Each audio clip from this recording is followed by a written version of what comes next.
Good morning.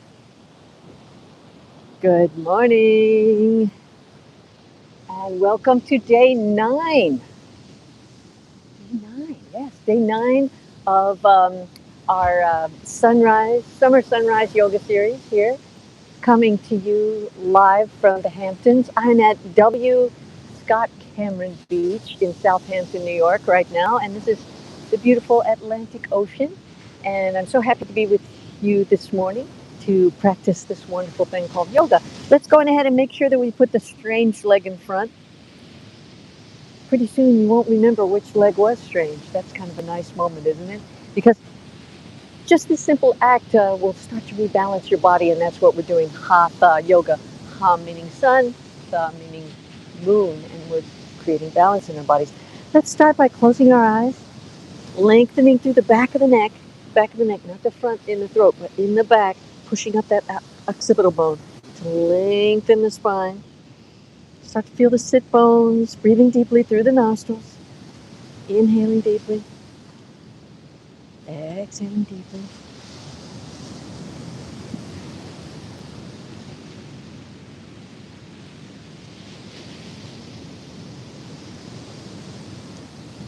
Bringing the hands together in Namaskara Mudra, prayer position.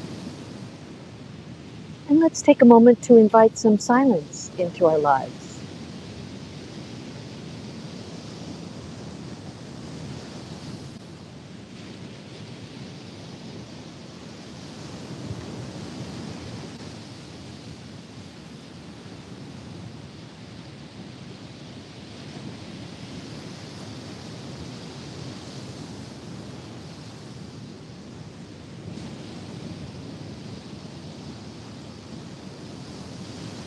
And rubbing the hands together vigorously, heating up the palms.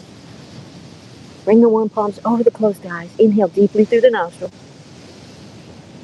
Exhale deeply through the nostrils. Stretch the back of your neck. Make sure you're sitting up very tall so you have a nice clean pipe for that air to come in. Keeping the mouth closed. And open the eyes behind the palms. Circle the eyes to the right. 10, 9, 8, 7, 6, 5, 4, 3, 2, 1. Close the eyes. Relax the eyes. Inhale deeply, sitting up very tall. Exhaling through the nostrils. And open the eyes again behind the palms and circle to the left. 10, 9, 8, 7, 6, 5, 4, 3, 2, 1. Close the eyes, relax the eyes. Inhale deeply through the nostrils. Sitting up very tall. Exhale through the nostrils and gently bring your hands down, and congratulations. The hard work is over. You made it here. That is the hardest part, isn't it? Let's go ahead and stretch to the side. Ah, doesn't that feel good? And if you can, see if you can put your right elbow on the ground. Can you do it? Maybe your hip comes up, that's okay. See if you can do a little teeter-totter there. But the most important is to keep the hip down and then stretch the elbow down. Maybe you're not able to do it today, but you might do one day. Maybe you do it on the other side. Look up under your arm, keeping the chest open. Reaching with the left hand to come all the way up and over to the other side. Here we go. And now you're going to put your left elbow on the ground. Woo! I can feel the stretch. I can feel the stretch. Ooh, I'm kind of going downhill here too. I think that's helping. I think there's more of a feeling of stretch on this side. Ooh, that's kind of cool. And pushing that hip down. Try to get the elbow down at the same time, looking up under your hand, actually under your elbow, sort of, and then reaching up with that right hand. Let's do a nice, beautiful twist. We're going to take the left hand, put it on the right knee, and then you're going to look over your right shoulder, and then even have your eyes in that right corner. Okay, so hold your eyes in the right corner, inhaling deeply through the nostrils, keeping the mouth closed.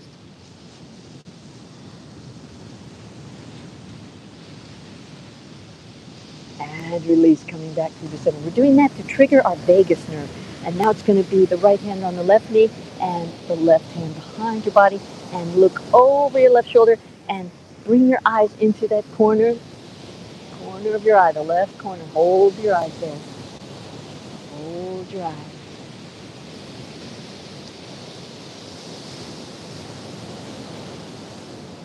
And come back towards the center. I am just loving being here by the ocean. I'm a Pisces, so I'm a fish. So it's natural for me to be here. And if you didn't know, we're going one beach east each day. It's really kind of a cool thing. We started in Southampton at Cooper's Beach, and then we've been slowly marching up the coast every morning until we reach Montauk. And I think then we'll start coming back because I think it's 22 beaches in all between Southampton and Montauk. But I'll get the exact number at some point. Let's take our legs and bring them out into an easy feed and start to rock your legs and really feel that hip bone. Feel that hip bone just rotate inside there. And if you want to, just come forward over the legs, relaxing the legs, making sure, that's why I rock these, so that, see these tendons? If you don't, the tendons tend to like grab on. It's kind of hard to stretch because they're like trying to protect you. So when we rotate like this, I'm telling those tendons in there, relax guys, it's okay. And then I'm going to try to come forward. Now you might just be about here, that's fine. You might be here. You might be all the way on the floor if you're like a former gymnast or former dancer, or maybe you are a dancer right now, or maybe an athlete. I'm so glad I did gymnastics when I was like 12. It gave me such good stretch and a sense of my body. It's a good thing for young people to do dance and soccer and all these things. Keep very fit when you're young. Let's go forward over the right leg this time. Same thing. I'm just going to let the upper body drape. What did I just say? Drape over the knee. And you can say yes, no with your head. That'll relax the back of your neck. That'll give you much more stretch in the rest of your back if you do that. And if you want some extra oomph, push that opposite hip back. Ooh, yeah. Yeah, I feel that deep in my sacrum. That's a hard place to stretch, but that's a good little subtlety that'll do it. Let's go over the left leg this time. And this time we're just going to drape the head.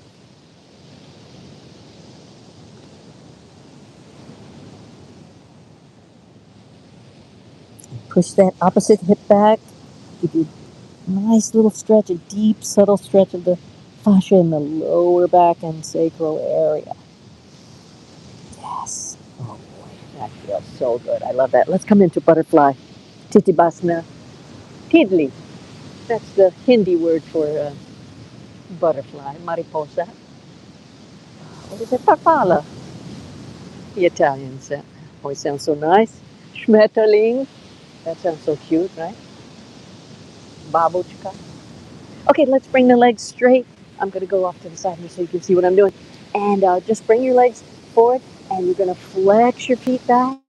You're going to crunch the toes, point the foot, flex the toes, flex the foot, crunch the toes, point the foot, flex the toes, flex the foot, crunch the toes, point the foot, flex the toes, flex the feet. And 5 times to the right. 2, 3, 4, 5. 5 times to the left. 5, 4, 3, 2, 1. Hello, feet. How are you this morning? Let's point the feet really bad. Now, I'm not crunching. Don't crunch your toes under when you're here.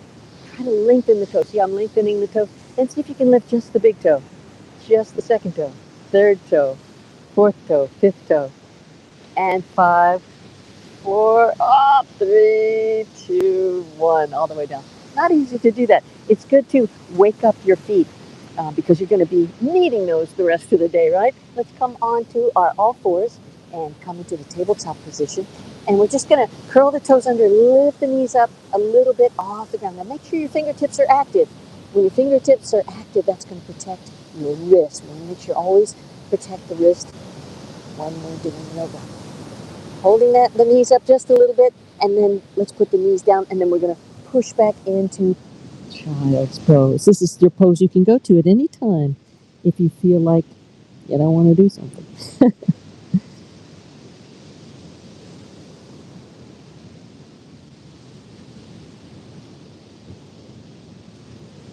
All right, let's come back up onto all fours. We're going to come back to tabletop, curl the toes under. We're going to lift the knees up off the ground.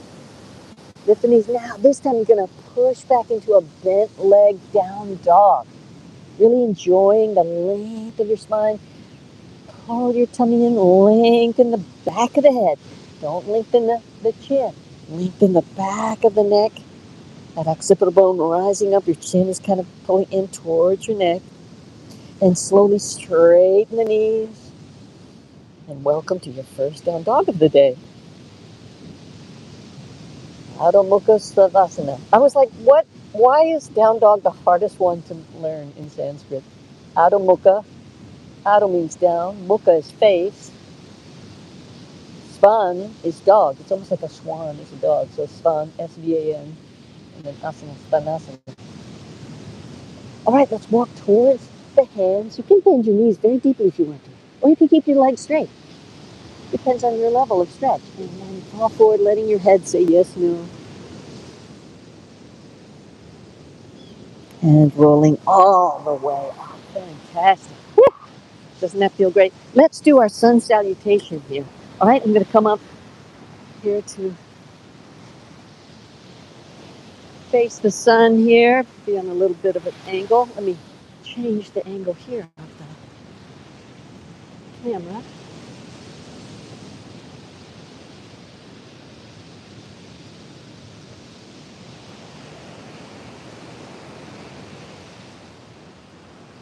Let me tuck this in. All right, so we're going to come up to the top of your mat, and your feet are going to be parallel to the long side of your mat. And just start to feel your weight on your feet. Maybe shift from left to right, forward, back. See how your weight feels on your toes, on your heels. And what we want to do is we want to land with the weight of our body over the arch of our foot. So you're not on the toes, you're not on the heels, you're on the arch of your foot. So you can check that by seeing if you can go up and down very easily. That's how you know it. One nuance also, when we go down into the chaturanga, make sure that you bring your elbows into your sides. A lot of times we were taught to do, at least I was, to do push-ups this way, but we're going to do them with the arms like scraping the sides. That's the yoga way. So pay attention to that when we get into that position, all right? Here we go. Let's go ahead and inhale, marching all the way up to the sky. Exhaling, falling forward over the legs. Hands on the shins, arching up, looking up. Hands on the mat, step back into chaturanga. This is the part. Keep your elbows in next to your side. See that? Scrape the side. And then coming up to cobra. On the inhale, curl the toes under into down dog for 2 breaths. Here we go. 1,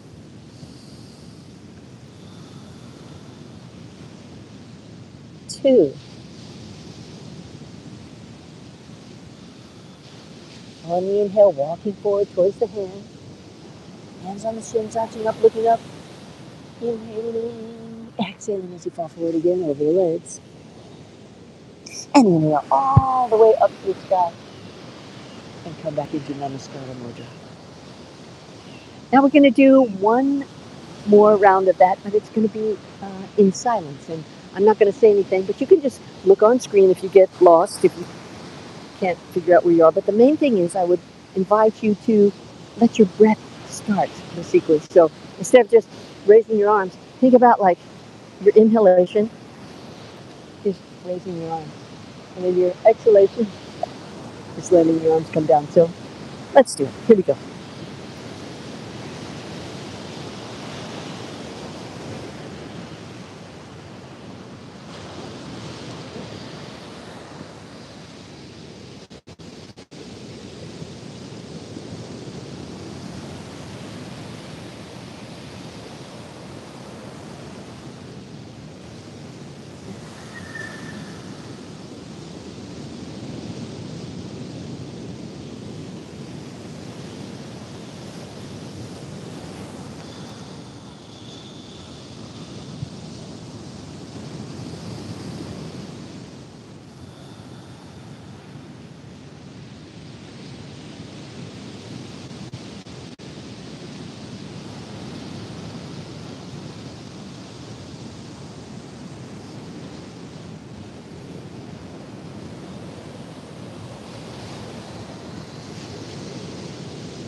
Oh, that felt so good. Let's do it one more time.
Okay, that's a good thing to do is to test your balance like that. It's really good. I wanted to talk about there's different kinds of balancing. Let's come on to that onto your left leg. I wanted to show you there's like a still balance you can do. See where everything's still? You could do like a moving kind of balance, or you can do a loosey goosey balance. Which one do you think surfers are? They are definitely loosey goosey. So try that. Come on to the other leg. First one is being very still. Then there's like a moving. You can move around and still feel that bounce. And then there's like really loosey goosey. Your whole body is just moving everywhere. Your whole body is connected, and that's what we talk about a lot is the fascia. And that's like this big net that goes all the way through your body, and that's how you're connected. And that's what we're activating. When we're doing yoga, when we're doing dance, we're activating the fascia. Let's come into our warrior one this morning. So what we're going to do is have our feet, let me turn this a little bit, parallel to the short side of our mat, and maybe about a leg's distance in between. That's about an approximation. And let's go ahead and turn the right foot out to 90 degrees, bend that right knee, and then we're going to come up on the ball of the foot of the left foot and then just push that heel back a little bit. We're going to be on a 45-degree angle. Okay? So go ahead and lift your toes, lower your toes, lift your toes. Now, if when you lift your toes, you see your knee change, that means your legs weren't in the right position. Also, make sure the hips don't twist like this or even a little bit. We want them to be very flat. So we're almost like a piece of toast in a toaster. Okay? We're going to bend that front knee, and then we're going to look over the right hand. over that right hand, holding up the tummy.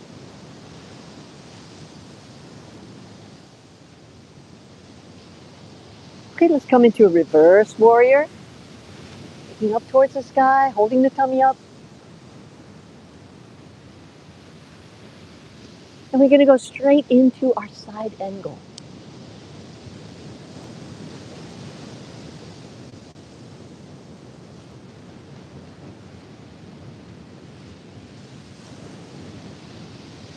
Looking up under the arm, making sure the arm is rooted in the shoulder. Coming back up to warrior two. Straightening the leg. Turning that foot to parallel, turning the left foot out to 90. Come up on the ball of the foot and turn that heel in. Now make sure you don't let your hips go like that, like mine just did. Make sure your hips are very, very flat like that. This is called an open hip position when the hips are like this. This is called closed hips. I know it's kind of weird, closed and open, but that's what they say. All right, let's do the left side. We're going to look over the fingertips, the middle finger of the left hand, staring out into space, finding a drishti point, lifting your tummy up. You're going to feel a nice stretch when you do that inside here. That's your psoas. You're giving your psoas a nice stretch when you do that. Flip the palm. Let the right hand come down on the thigh, and the left arm is going to go up and scoop the sky. We're going to look up at our hand, really lifting the tummy, confidently pressing it into the ground. Lift your toes. Let your toes come down. Lift your toes. Hopefully nothing moves when you come into that. Let's go straight into the side angle. Looking up under the arm.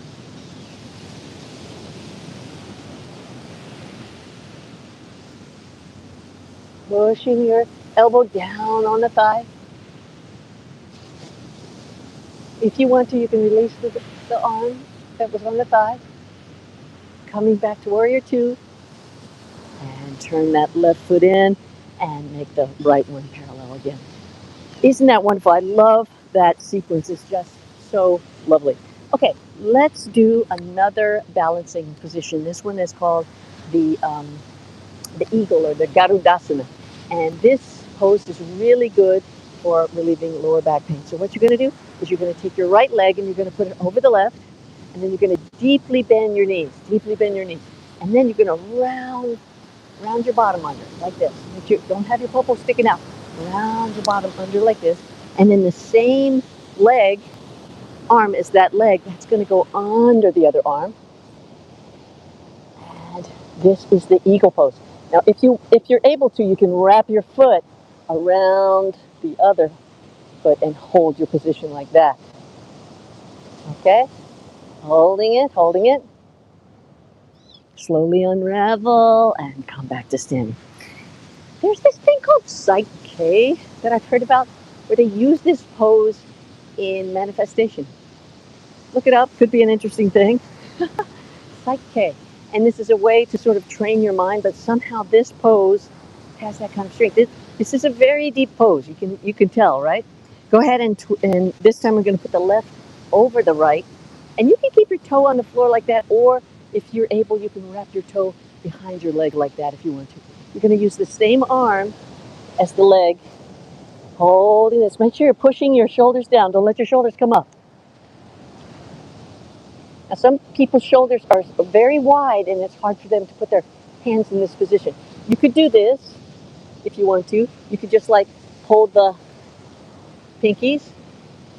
You could also do this if you want to do that. There's always variations, and just do your own variation when you're doing yoga. And release. Great. Let's come down to the ground. We can do a little bit of pranayama this morning. Gosh, it is just so beautiful today here.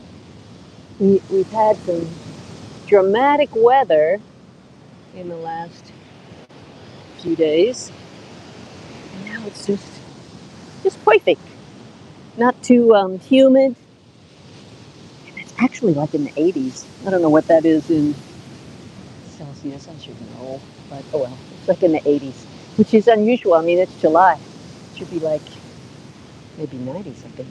All right, let's come into a seated position again, and make sure you change your leg to the strange leg in front in case you went back to the habitual way. Isn't it funny how you just don't even think about that leg? You chose it you know, when you were in kindergarten and that was it. Okay, sitting up very, very tall. Take that back of your occipital bone, push that up towards the ceiling, lengthening the back of the neck. See if you can hang on to this sensation for the rest of the day. Can you do it? We're kind of setting that up. Wow, I really like that feeling. Also, another thing we can do is you can take your hands out to the side like this, make a fist with your thumb sticking out, and then let your thumbs go back. Now, don't pinch your back like this. I'm just going to rotate. See how I'm rotating in the shoulder socket? Just rotating there. And I'm pushing my thumbs back. Push the thumbs back. That's opening up the pec minor right here and here.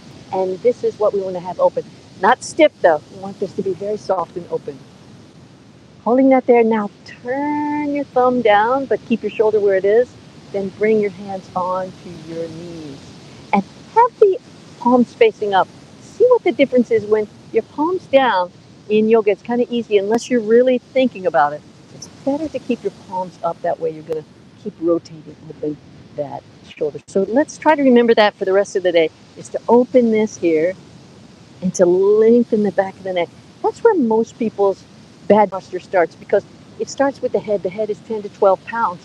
And there's a cascade effect. As I was saying, you know, we have a fascia through our body. So if I let my head go forward, my body is slowly going to compensate in other ways. And I'm going to find myself sitting like this. This is so bad. Please don't do this.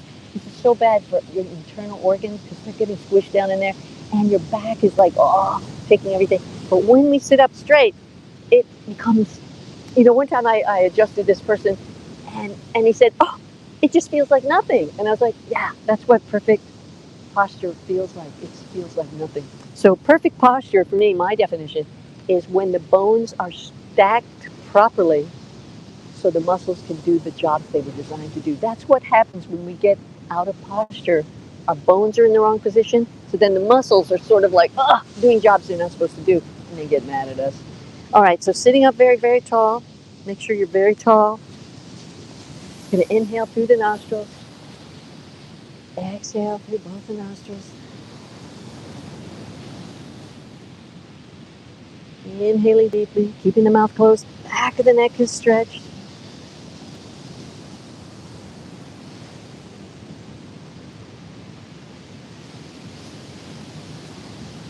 Bringing the hands into Namaskar Mudra. I invite you to acknowledge yourself because you've just created another undeniable demonstration of your love for your health and your body. And when you take care of yourself, you can help other people. Rubbing the hands together, warming up the palms, bring the warm palms over the closed eyes. Inhale deeply through the nostrils. Exhale deeply through the nostrils. Inhale one more time. And gently let the hands come down. Namaste, everyone. I hope you have a great day. It's so lovely to spend 30 minutes of your eternal now with me. I'm honored that you're here. And I look forward to seeing you tomorrow morning for day 9 or day 10. I'm not sure. I think it's day 9 tomorrow. Okay, so thank you so much for being here. And I'll see you at the next beach up. Meacock's Beach will be the next one. So see you then. Namaste. Have a great day.